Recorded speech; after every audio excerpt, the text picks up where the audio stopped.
D10 क्या होता है कि 10 हिस्से करे जाते हैं, तो 30 में से 10 का भाग दिया तो 3 डिग्री के D10 जो होता है, D10 ये व्यवसाय के लिए देखा जाता है। ये भी वेरी वेरी इंपॉर्टेंट है, क्योंकि व्यवसाय जो होता है वो भी जीवन का एक बहुत बड़ा आयाम है। तो व्यवसाय को सही से देखने के लिए, उसको एक्चुअल समझने के लिए, व्यवसाय के उतार चढ़ावों को समझने के लिए, कौन सा व्यवसाय करने के लिए, नौकरी या हम उसमें जाएं, बिजनेस में जाएं, वो सारी पोजीशन के लिए D10 का मतलब हो गया 3 डिग्री के। अब 3 डिग्री पे ग्रह जो है 3 डिग्री या 3 डिग्री से कम या उसकी अधिकता होने पर ग्रह की पोजीशन बदल सकती है। ये नवांश था, अब ये दशांश है, इसको दशमांश बोलते हैं, दशमांश, यानी कि 10वां अंश, 10वां अंश दशमांश हो गया। यानी कि हमने 30 डिग्री को भाग दे दिया 10 से, तो 3 डिग्री के डिवीजन हो गए। अब ये कितने हो गए, 12 तियां 36, तो ये और ज्यादा हो गई है।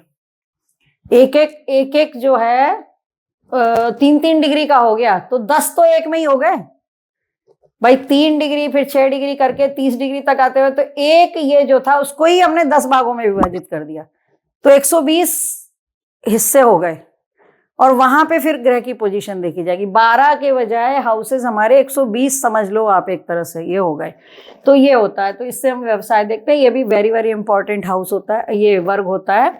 उसके अलावा त्रिशांशा हमने पहले लिया था। त्रिशांशा में अनइक्वल, D30 जो होता है उसमें अनइक्वल डिवीजन होता है। उसमें ज्यादातर वो दुख देखने के लिए, कष्ट देखने के लिए, तकलीफें देखने के लिए उसका होता है। उसकी कैलकुलेशन बिल्कुल अलग है। उसमें कोई 30 से भाग दे के 1 डिग्री का डिवीजन नहीं होता है। उसमें सब ग्रहों के हिसाब से होता है, कौन सा ग्रह किस किस डिग्री के हिसाब से डिवाइड होगा, तो उसकी पूरी कैलकुलेशन एकदम अलग है। पर हमें मालूम होना चाहिए त्रिशांश एक चार्ट होता है, और कोई कष्ट होता है तो इसको देखा जाता है। इसके डिटेल में हम नहीं जा रहे हैं, स्टडी करी जा सकती है बुक से। इसके अलावा एक D60 होता है, उसको षष्ठ्यांश कहते हैं। षष्ठ्यांश होता है, ये D60 होता है। इसमें जो है वो 60 से 30 डिग्री को 60 से भाग करके 30 मिनट, यानी नॉट 1 डिग्री, 0 डिग्री और 30 मिनट, इतने का एक पार्ट होता है। तो वही समझ लीजिए कि कितना प्रिसीजन हो गया इसमें। यानी कि 30 मिनट कम या ज्यादा होने से प्लैनेट की पोजीशन पूरी तरह बदल जाती है। पूरे इनके नियम हैं, रूल्स रेगुलेशंस हैं। नवांशा के नियम हमको थोड़े पता भी होने चाहिए, ताकि हम थोड़ा बहुत किसी एक प्लैनेट के लिए अगर हमें निकालना है तो हम फटाफट उंगलियों पे निकाल सकें। उसके फार्मूले हैं। नवांश कैसे बनाया जाता है इसको हम कभी ले सकते हैं, कोई वीडियो बना करके अलग से, अभी लेकिन हम नहीं ले रहे हैं, क्योंकि वो बहुत कैलकुलेशन लंबी खिंच जाती है, वो फिर नहीं सही रहता। अभी हम इस समय ये लेंगे हम इसमें कि ये जो वर्गाज हमने इतने पढ़ लिए, इन वर्गाज में क्या पोजीशन है, कैसे हम इन्हें समझें कि ये वर्गाज हमको पॉजिटिव बैठ रहे हैं, नेगेटिव बैठ रहे हैं। मतलब कैलकुलेशन तो चलो हो गई, इसका मायना क्या है, ठीक है, और हम इसे मायना कैसे निकालें। इसमें अभी एक छोटी सी बात ये रह गई कि D24 भी एक चार्ट होता है, उसमें 24 से भाग देते हैं 30 डिग्री को। ये भी मतलब 1 डिग्री और कुछ मिनटों का होता है। 2 डिग्री से कम कम के एक हाउस होते हैं।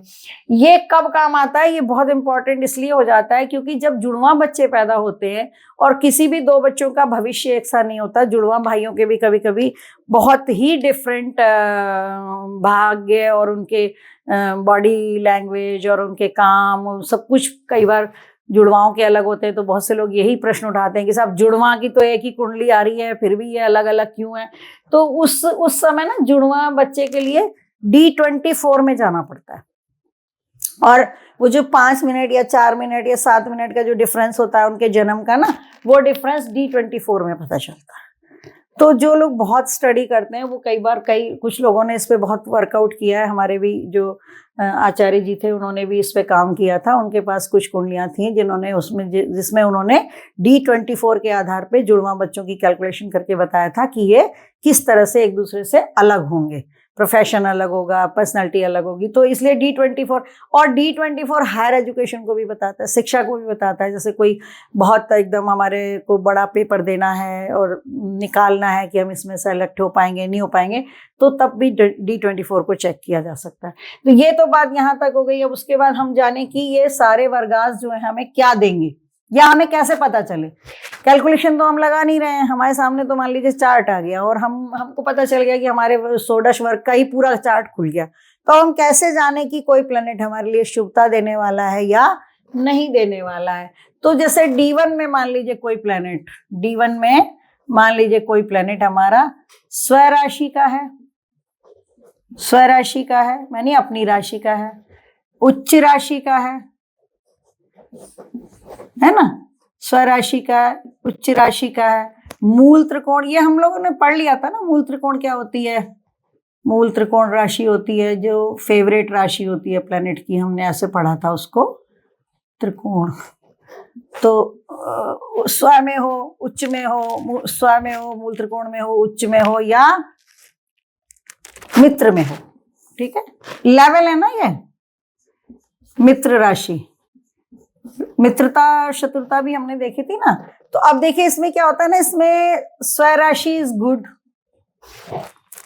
मित्र राशि इज ऑल्सो गुड, मूल त्रिकोण राशि इज ऑल्सो गुड, उच्च राशि इज ऑल्सो गुड। लेकिन लेवल क्या होता है? मित्र राशि मान लो A है कि मित्र की राशि में है, स्वराशि फिर उससे ऊपर जाएगी, A+ हो गई, क्योंकि ये इस मित्र राशि के मुकाबले स्वराशि में प्लैनेट ज्यादा कंफर्टेबल होता है। इस तरह से फिर मूल त्रिकोण में A++ हो गया, क्योंकि ये इसमें स्व से भी ज्यादा, स्व से ज्यादा मूल त्रिकोण उसकी फेवरेट राशि होती है हर प्लैनेट की। तो इसमें A+, और उच्च की हो गई तो A+++ ऐसे कर लो, या ऐसे कर लो, ये D कर लो, ये C कर लो, ये B कर लो और ये A कर लो। डिपेंड्स आपको कैसे अच्छा लगता है ना। हम कैसे याद रख सकते हैं, मुद्दा बस इतना है कि हम कैसे याद रखें। मित्र राशि में प्लैनेट कंफर्टेबल है, स्वराशि में प्लैनेट बहुत कंफर्टेबल है, अपने घर में हर कोई कंफर्टेबल होता है। मूल त्रिकोण राशि उसकी फेवरेट है तो वो थोड़ा ज्यादा प्रसन्न चित्त रहता है, और उच्च राशि में तो बल्ले बल्ले है, सब बढ़िया ही बढ़िया है। तो इस तरीके से होता है। तो अब यही चीज ये अभी हम D1 में पढ़ रहे हैं कि D1 में ऐसा ऐसा ऐसा है, तो हम इसको 1 2 3 4 के आधार पे मान लें। अब आते हैं हम षोडश वर्गास में कि अगर कोई भी प्लैनेट, अभी D1 में हमने बता दिया कि इन तरीके से है, तो ये ABCD मान लीजिए, ये ऐसे हो गया है ना, ये तो लग्न की पोजीशन हो गई। अब हम गए D षोडश वर्गास में गए या षड वर्गास में गए हम, तो कितने वर्गों में प्लैनेट स्वराशि का है या मित्र राशि का है या उच्च राशि का है या वर्गोत्तम हो रहा है। D9 में वर्गोत्तम होता है, बाकी जगह वर्गोत्तम शब्द नहीं लगता है, लेकिन स्वराशि का चलता चला जा रहा है। तो अब इसको भी लेवल दिया ऋषियों ने कि भाई कैसे समझें। उन्होंने तो कह दिया कि भाई 2 जगह वो मतलब अच्छा है, या 4 जगह अच्छा है, या 6 जगह अच्छा है, या 8 जगह अच्छा है, 9 जगह अच्छा है, 9 वर्गास में अच्छा है, तो उसको भी संज्ञा दी गई। जैसे हमने वो नारद और दुर्वासा की संज्ञा के बारे में पिछले वीडियो में किया था। तो अभी इसमें हमें ये समझना होगा कि जैसे मान लीजिए एक जगह D1 यानी एक जगह यानी एक वर्ग में, तो एक वर्ग में हमने ABCD दे दी इनको, ठीक, और एक वर्ग में हमने ABCD इनका लेवल दे दिया, और हमने ये समझ लिया कि एक जगह जो ये प्लैनेट है वो अच्छी पोजीशन में है, और D1 में हमको ये दिखा रहा है कि ये प्लैनेट अच्छी पोजीशन में है। अब अगर वर्गों में कोई भी प्लैनेट इन्हीं बढ़िया बढ़िया पोजीशनों में हो, तो जब अगर 2 वर्गों में ये अच्छी पोजीशनों में है, 2 वर्गों में अगर कोई प्लैनेट स्वराशि का, मित्र राशि का या उच्च राशि का इस तरीके से है, तो उसको कहते हैं पारिजात अंश। पारिजात अंश, पारिजात एक फूल का नाम होता है, पारिजातांश कर देंगे क्योंकि इसमें अंश जुड़ गया है, अंश इसमें जुड़ जाता है, तो फिर पारिजातांश हो जाता है। ये वाला आज है ना मात्रा बन जाती है, ये संधि है। संस्कृत जो लोग जानते हैं वो बहुत अच्छे से जानते हैं इसको, हम लोग भी जान जाएंगे। इसका नाम ये हो जाता है पारिजात अंश। पारिजात एक बड़ा रेयर सा फ्लावर है, बहुत ही खूबसूरत होता है, उसकी सुगंध भी बहुत होती है, जब वो निकलता है तो सारे में उसकी खुशबू फैलती है। तो मतलब प्लैनेट 2 जगह अच्छी पोजीशन में है तो प्लैनेट भी अपनी खुशबू फैलाएगा, यानी अपनी शुभता देगा। तो इसको पारिजातांश कहते हैं, जब 2 वर्गों में प्लैनेट इन पोजीशंस में कहीं भी हो, किसी में भी हो, मित्र में हो, मूल त्रिकोण में हो, उच्च में हो या स्व में हो, अच्छा है, इक्वली गुड करके मान लिया। अगर 3 वर्गों में हो, 3 वर्गों में इस तरह से वेल प्लेस्ड हो जाएगा तो हम इसे कहेंगे उत्तमांश। उत्तम हो गया, उत्तमांश हो गया। ये इनकी संज्ञाएं हैं। जैसे इसको हम ऐसे ही याद कर सकते हैं ना, मान लो हमने अपनी कुंडली की स्टडी करी और हमने देख लिया कि भाई हमारा जो है मंगल जो है 2 जगह अच्छा है तो पारिजातांश में है, ऐसे बोल देते हैं। जो बहुत करते हैं ना रोज रोज कैलकुलेशन, तो वो फटाक से बोल देते हैं भाई ये तो उत्तमांश में है, ठीक है। इसी तरह से 4 वर्गों में अगर हमारा प्लैनेट अच्छी जगह हो गया, इनमें से कहीं हो गया, तो हम क्या कहेंगे, गोपुरांश। गोपुरांश में चला गया। गोपुर, गोपुर जो शब्द है वो भी अच्छे अर्थों में लिया जाता है। गोपुरांश शायद स्वर्ग से इसको रिलेट करते हैं, ठीक है। तो ये गोपुरांश हो गया।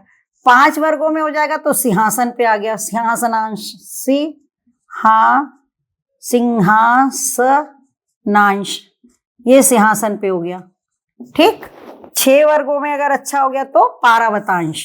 पारावतांश, पारावतांश, पारावतांश हो जाएगा। 7 वर्गों में अच्छी तरह आ गया तो देवलोकांश। देवलोक में पहुंच गया प्लेनेट, ऐसे समझ लीजिए, देवलोकांश, देवलोक में पहुंच गया है, ठीक। 7 वर्गों के बाद 8 वर्गों में अगर ये हो गया वेल प्लेस्ड तो सुरलोकांश। सुरलोकांश हो जाएगा। आई थिंक मुझे ऊपर लिखना चाहिए, इसके नीचे शायद वीडियो में नहीं आएगा। ये सुरलोकांश में हो गया। और अगर 9 वर्गों में, 9 वर्गों में हमारा कोई प्लैनेट अच्छी पोजीशन में पहुंच गया है तो उसका नाम हो जाएगा ऐरावतांश। ऐरावतांश।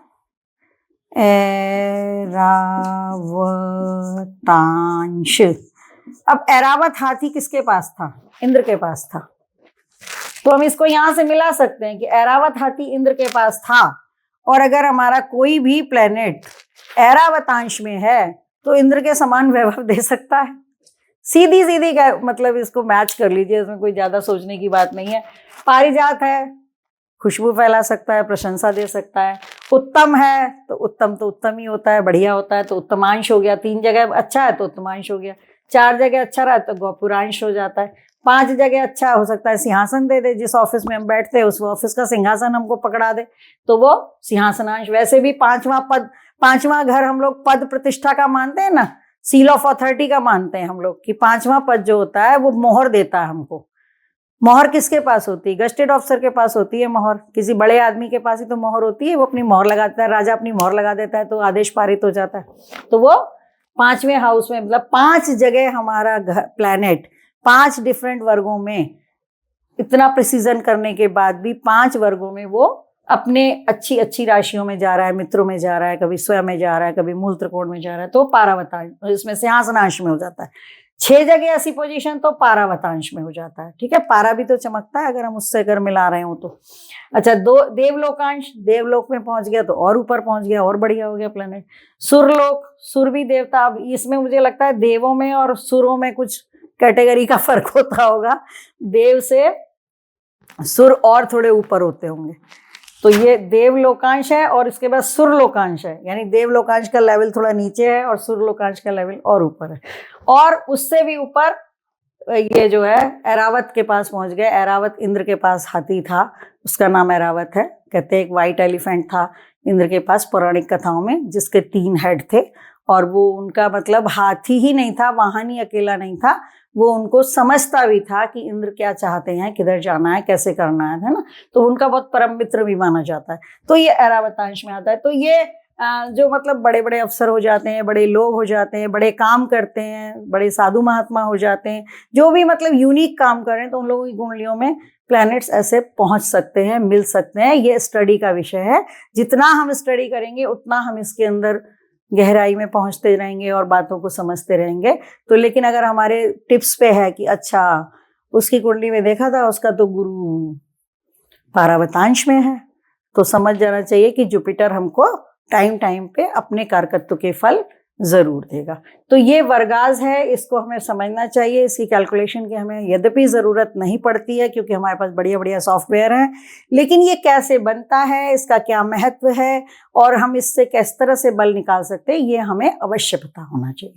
तो आज की वीडियो में हम इतना ही रखते हैं, क्योंकि वर्गाज को धीरे धीरे ही समझ में आएगा। जितना ही हम स्टडी करेंगे हॉरोस्कोप्स की उतना समझ में आएगा। और एक तरीका ये भी है कि ज़रूरी नहीं कि हम हर प्लैनेट को देखने बैठे। यदि हमें मैरिज का देखना है तो मैरिज के जो हमारे 2-3 प्लैनेट है, भाव, भावेश और कारक, हम सिर्फ उनको देख सकते हैं कि डिफरेंट वर्गाज में ये कहाँ जा रहे हैं। संतान की स्थिति है तो संतान में पंचम भाव, भावेश, कारक को देख सकते हैं। सप्तमांशा की स्थिति देख सकते हैं, D7 की स्थिति कि D7 का लग्नेश कहाँ जा रहा है, D7 में हमारा D1 का लग्नेश कहाँ जा रहा है। ये हम लोग जब और रूल रेगुलेशन में डीप में जाएंगे तो हमको पता चलने लगेगा। और आज के लिए हम इतना ही रखते हैं। और रुचिकर तरीके से ज्योतिष को सीखने के लिए अक्षर ज्योतिष चैनल के साथ जुड़े रहिए। कंटेंट अच्छा लगता है तो लाइक कीजिए, नहीं अच्छा लगता है तो भी बताइए कमेंट में कि भाई समझ में नहीं आ रहा है या क्या समझ में नहीं आ रहा है आपको। और अगर आपको कुछ पूछना है तो कमेंट में ज़रूर लिखिए, भरसक आपके सवालों का जवाब दिया जाएगा। और आज के लिए इतना ही। जय हिंद, जय भारत।